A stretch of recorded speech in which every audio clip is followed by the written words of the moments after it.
Hello, I'm Cherry Potts and I run Arachne Press, and this is one of several little films I'm doing about the books that we've published over the last 8 years, because it is our 8th anniversary, and being named after a spider, eight's an important number to us. So I'm going to cheat a bit today because I'm going to look at 3 books at once.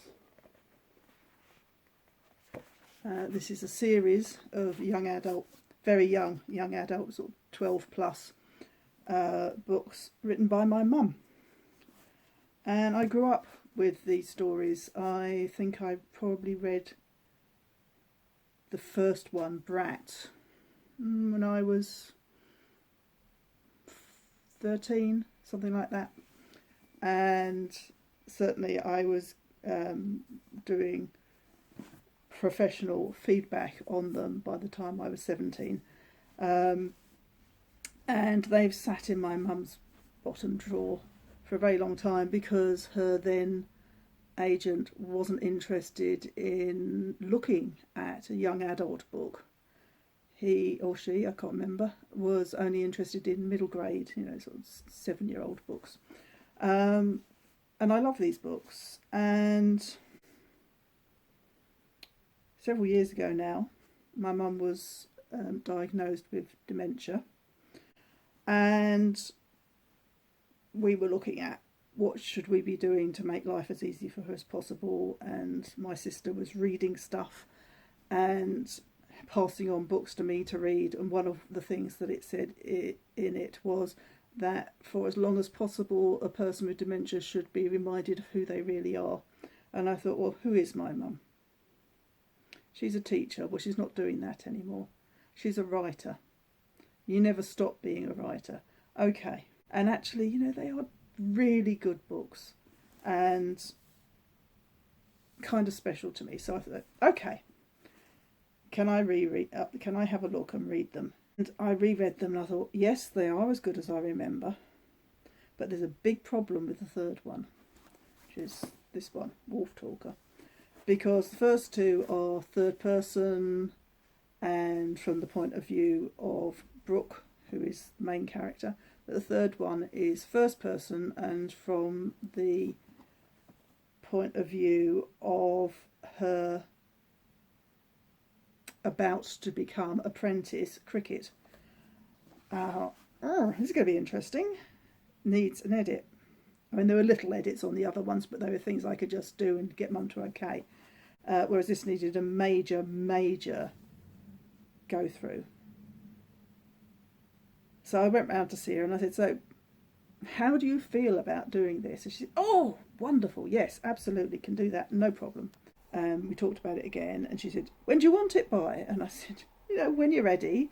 And as I was going out to the car, she followed me out to the car and she said, thank you for giving me something to do. And a week later, she phoned me up and said, it's done. Dad's sending you the files. And the files arrived and she had fixed every single thing that I had had an issue with. So I said, right, we're on. And the next thing we had to think about was the covers. The covers are beautiful.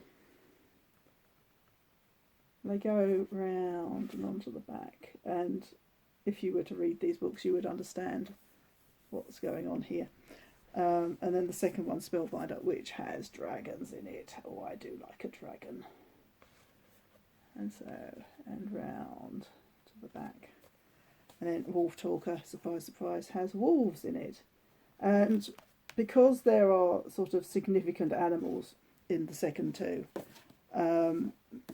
and because the first one, our cover designer, Gordie Wright, highly recommend Gordie Wright, anybody, had picked up on this significant scene in the book, it was clear that we should have an animal theme on each book so that they tie together.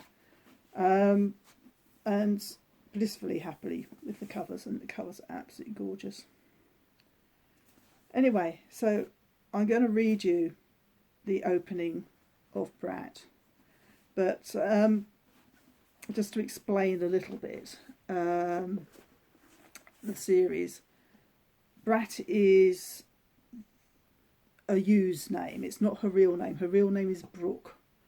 But in the first book, she has to be in disguise because her father has been taken away and killed, and people are looking for her. So she goes by Brat, and there's some sort of gender bending stuff in it where she doesn't reveal even to the people who are helping her whether she's male or female, and because she's 12 and she can get away with it.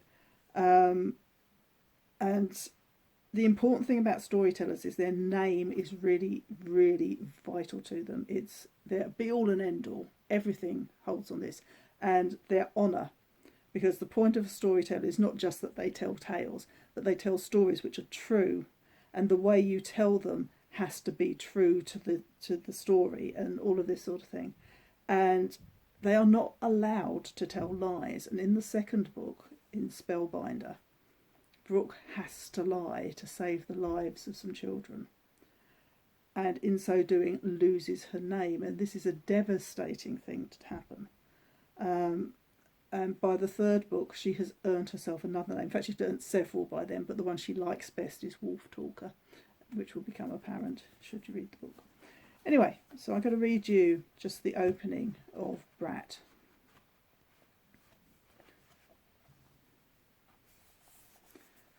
The marketplace was growing more crowded as the day warmed up. The dirty, ragged child watched everything with feverish concentration. Her red-brown hair straggled into her eyes and she pushed it back impatiently. She dared not miss anything. At last her attention became fixed on one corner of the marketplace. The young man in brown stood quietly leaning on his staff, hardly moving at all as he waited patiently in the mid-morning sunshine. He looked ordinary. His face, his brown skin, his dark hair cropped short, peasant fashion, were no different from the folk around him. Only the watching child saw that while he seemed to be lounging casually, there was something a little too controlled about it. He was keeping himself still with an effort. And his air of assurance and independence did not match his coarse, drab tunic and trews. Abruptly, a tall, thin woman appeared at the brown man's shoulder. He could not, thought the child, have heard her over the noise of the market. Was the man about to be attacked? Stiffening treacherously trembling knees and wiping grimy hands down the grubby sack that did duty for a tunic, the child moved carefully closer. The woman spoke to the brown man from behind. The sudden sound should have made him start, yet he controlled the movement at once and merely turned his head slightly. "Stand there too long, Baylock, and some dog will take you for a tree," she said, laughing under her breath. Her voice was so clear that it carried to the sharp-eared watcher, crabbing gradually nearer. Baylock frowned and spoke too softly to be heard by anyone else. The woman shook her head. She took a bite from the large plum she was holding and slurped loudly in an effort to suck up all the juice. The watching child swallowed. She didn't feel really hungry anymore, just weak. But it was hard to watch others eat, and she couldn't see clearly. The scene was dimming, swimming. With an effort, the watcher blinked away the haze. Baylock looked full at his companion at last. He had to tilt his head a little. She was taller by half a head. Were they arguing? Wondered the watcher. The man was scolding the woman. She laughed at him and spread out her hands carelessly. The half-eaten plum shot from her fingers across the roadway. She paid no heed. It would be snatched up by one of the street skimmers, the beggar children who always hung around the outskirts of the market. Baylock ran his hands over his hair, smoothing the frown from his face as well. "You've no news, then?" "None." "Have a plum." She dug into the bag she held in the crook of her arm. She held out a plum to him, then bit into it herself when he shook his head irritably. "Then we should leave town today. It's too dangerous for us now. Will you listen to me for just this once, Cray? You are the most reckless of idiots, but I'm too fond of you to leave you to rot in some dungeon. I'd have to try to save you and probably get myself killed in the trying, so for my sake, I beg." The child was near enough now. "Here is your plum, lady," she said shakily. Baylock broke off. He and Bray gazed in total astonishment at the bedraggled child, who stood solemnly holding out the half-eaten plum. The child stared gravely back at them, not moving. Gray politely took the dusty fruit. "Thank you," she said. "Would you care to try one yourself?" She held out the bag, and with a small bow the child took a plum and ate with neat, careful bites. The two exchanged glances over the child's head. Gray's eyebrows asked, his shrug agreed. "Are you alone, friend?" The woman might have been addressing an equal in age and rank, and the child answered in the same style. "I am at present alone. I seek my kinfolk." Baylock's face twitched as he tried to smother his amazement. Beggars did not speak so. Gray's expression of polite interest did not change, but she too was jolted.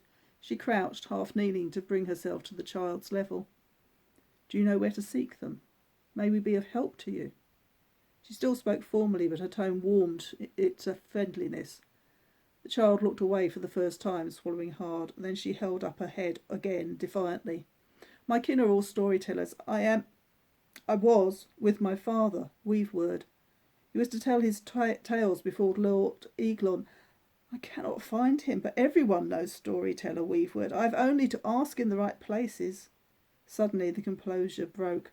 "But it's a week now, and when I the gate guards laughed and said he'd never been there." The woman's arms went around the child, shielding the tears from any onlookers. "Of course everyone has heard of Storyteller Weaveword." She jerked her head at Baylock, and he stepped between her and the marketplace, looking warily around. Nobody seemed to have noticed them, and everything was normal for the time of day, with housewives bargaining, dogs and small children getting underfoot, and stall holders shouting their wares. "We'd better get back to the inn before someone notices," he'd said over his shoulder. "No one's paying attention yet. If we take you with us, child, can we trust you to be quiet?" The child was indignant. "Of course." Baylock did not turn from scanning the square and the roads leading from it. "You are worn and hungry, too weak to walk far. I'd better carry you." The child drew herself up. "I can walk." "We shall be more noticeable if you collapse in the street than if Bay carries you," Gray told her. "You would not wish to put us in danger by drawing attention." The child nodded. "All right," she said reluctantly, and Baylock at once turned and lifted her to his shoulder. Okay, I'm going to leave it there. Otherwise I shall end up reading the entire chapter. Just to reiterate, these are books 1, 2 and 3 in the Naming of Brooke Storyteller by Gillian Potts. The first one is Brat. The second one is Spellbinder. And the third one is Wolf Talker. And they are on special offer throughout August to celebrate Arachne's 8th anniversary. And you can have all three for £25, or you can have any one of them for £1 off. So the normal cover price is $9.99. So you're saving a fiver. Nearest makes no difference if you buy all three, and £1 otherwise. Anyway, hopefully that's whet your appetite for reading them yourself. Read very happily by a lot of my adult friends, but any child over the age of about 12 would be very, very pleased to read these. Okay, thanks for listening.